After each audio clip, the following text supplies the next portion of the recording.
അങ്ങനെ അനധികൃതമായി കുടിയേറിയ ഇന്ത്യക്കാരുമായുള്ള യുഎസിന്റെ മൂന്നാമത്തെ സൈനിക വിമാനവും ഇന്ന് അമൃത്സറിലെത്തും.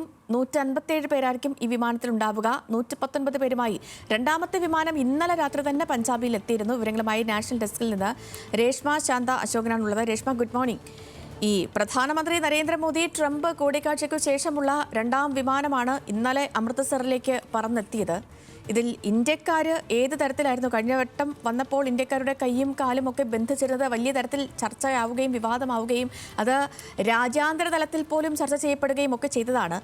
ഇത്തവണ വിമാനം എത്തി എന്നുള്ള വിവരം വന്നിട്ടുണ്ട്. അതിനപ്പുറത്തേക്ക് ഈ ആളുകൾ പുറത്തിറങ്ങിയിട്ടുണ്ടോ? അവർ വന്നത് എങ്ങനെയാണ് തുടങ്ങിയ കാര്യങ്ങൾ പുറത്തു വരുന്നുണ്ടോ? മോർണിംഗ്. അനധികൃത കുടിയേറ്റക്കാരുമായുള്ള മൂന്നാം സൈനിക വിമാനം ഇന്ന് ഇന്ത്യയിലെത്തുമെന്ന സുപ്രധാനമായ ഒരു വിവരമാണ് നമുക്കിപ്പോൾ പങ്കുവെക്കാനുള്ളത്. വിമാനത്തിൽ 157 പേരുണ്ടെന്നാണ് 157 പേരുണ്ടെന്നാണ് നിലവിലെ അനൌദ്യോഗികമായിട്ടുള്ള വിവരം.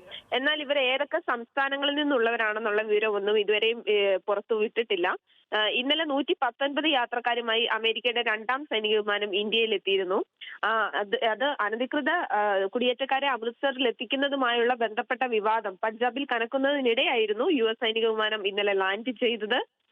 ഇന്നലത്തെ സൈനിക വിമാനത്തിൽ പഞ്ചാബിൽ നിന്നുള്ള 67 പേരും ഹരിയാനയിൽ നിന്നുള്ള 33 പേരും ഗുജറാത്തിൽ നിന്നുള്ള 8 പേരും ഉത്തർപ്രദേശിൽ നിന്നുള്ള 3 പേരും രാജസ്ഥാൻ, മഹാരാഷ്ട്ര, ഗോവ എന്നിവിടങ്ങളിൽ നിന്നുള്ള 2 പേർ വീതവും ജമ്മു കാശ്മീർ, ഹിമാചൽ പ്രദേശ് എന്നിവിടങ്ങളിൽ നിന്നുള്ള ഒരാൾ വീതവുമായിരുന്നു സൈനിക വിമാനത്തിൽ ഉണ്ടായിരുന്നത്.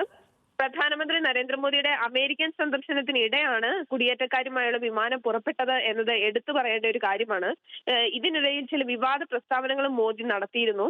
അനധികൃതമായി കുടിയേറുന്നവർക്ക് നിയമപരമായി തുടരാനുള്ള അവകാശമില്ല, അതുപോലെ ഇന്ത്യക്കാരെന്ന് തെളിയിക്കുന്ന രേഖകളുള്ള അനധികൃത കുടിയേറ്റക്കാരെ തിരികെ സ്വീകരിക്കും എന്നീ പ്രസ്താവനകളാണ് മോദി നടത്തിയത്. ആദ്യഘട്ടത്തിൽ ഫെബ്രുവരി 5-ന് എത്തിയ 104 പേരടങ്ങുന്ന ആദ്യ സംഘത്തെ കൈവിലങ്ങണിയിച്ചും ചങ്ങലയിൽ ബന്ധിച്ചും എത്തിച്ചത് നമുക്ക് എല്ലാവർക്കും അറിയാവുന്നതാണ്. ഇതുമായി ബന്ധപ്പെട്ട് രാജ്യവ്യാപകമായ പ്രതിഷേധവും ഉയർന്നിരുന്നു.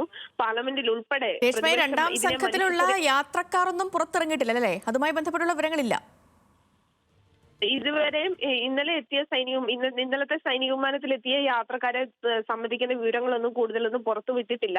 ഇന്നലെ രാത്രി 11:40 കൂടിയാണ് വിമാനം എത്തിയത് എന്ന വിവരം മാത്രമാണ് നമുക്ക് ലഭ്യമായിട്ടുള്ളത്. ശരി രേഷ്മ, അനധികൃത കുടിയേറ്റക്കാരുമായുള്ള അമേരിക്കയുടെ രണ്ടാം വിമാനം ഇന്ത്യയിലെത്തി.